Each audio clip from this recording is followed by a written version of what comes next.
মুসলমানদের পশু কাটার সময় আসে, তখন আমাদের ভেতর থেকে গন্ডগোল আমরা শুরু করি। গাই আমাদের মা, গাই কাটা যাবে না, কি বলি তো? এদিকে হয়তো বলে না, অনেক দিকে আন্দোলন হয় দেখবেন, গরু কাটা যাবে না। আচ্ছা, গরু কাটা যাবে না কেন? গরু আমাদের দেবতা। আচ্ছা, গরু যদি তোমাদের দেবতা হলো, ব্রহ্ম বৈবর্ত পুরাণ ভালো করে মন দিয়ে শুনবেন, এর জন্য স্টেজে দাঁড়িয়ে আমি বারবার বলি, পড়াশোনা করুন।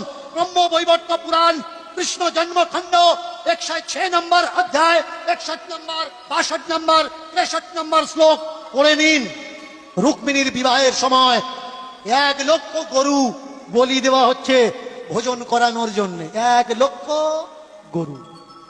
গরু যদি মা হলো, গাই যদি মা হলো, তাহলে রুক্মিণীর বিয়েতে 1 লক্ষ গরু কিভাবে কাটা হচ্ছে নিজেকে প্রশ্ন করেছেন? আমাদের ধর্মগুরুদের জিজ্ঞাসা করেছেন যে আমাদের ধর্মগ্রন্থে গরু কাটার প্রসঙ্গ কিভাবে আসে? আমাদের দেশে যে যজ্ঞগুলো হয়, গোমেদ যজ্ঞ, ভালো করে শুনুন, গোমেদ যজ্ঞ। গো মানে গরু, মেদ মানে কি? মাংস। গরু কেটে গরুর মাংস দিয়ে যে যজ্ঞ হয়, তাহলে গরু যদি মা হবে, যজ্ঞে কেন গরু কাটা হবে?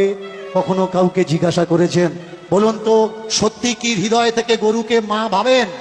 জোর করে বলবেন, গরুকে মা ভাবেন?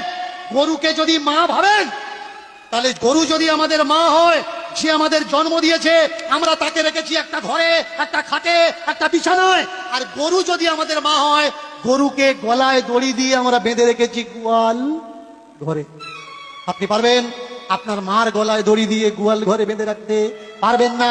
মাকে মা বলছেন, কিন্তু কর্তব্যের সময় গলায় দড়ি বেঁধে তাকে গোয়াল ঘরে রেখে দিচ্ছেন। বলুন, গরুকে কারা অপমান করছে?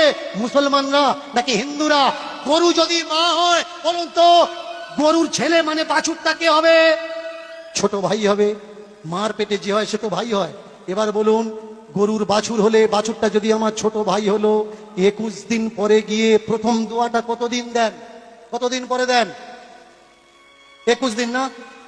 তাহলে আপনার মা যদি আপনার ছোট ভাইকে জন্ম দিত, 21 দিন পরে আপনার ছোট ভাইয়ের গলায় দড়ি দিয়ে পাশে বেঁধে রেখে আপনার মায়ের জননীর গর্ভধারিণীর দুধ দুয়ে বিক্রি করতে পারতেন?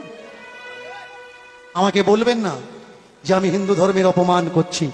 আমি প্রশ্ন করছি, আমি জানি না, আমি অবোধ শিশু, আপনাদের কাছে জানতে চাচ্ছি।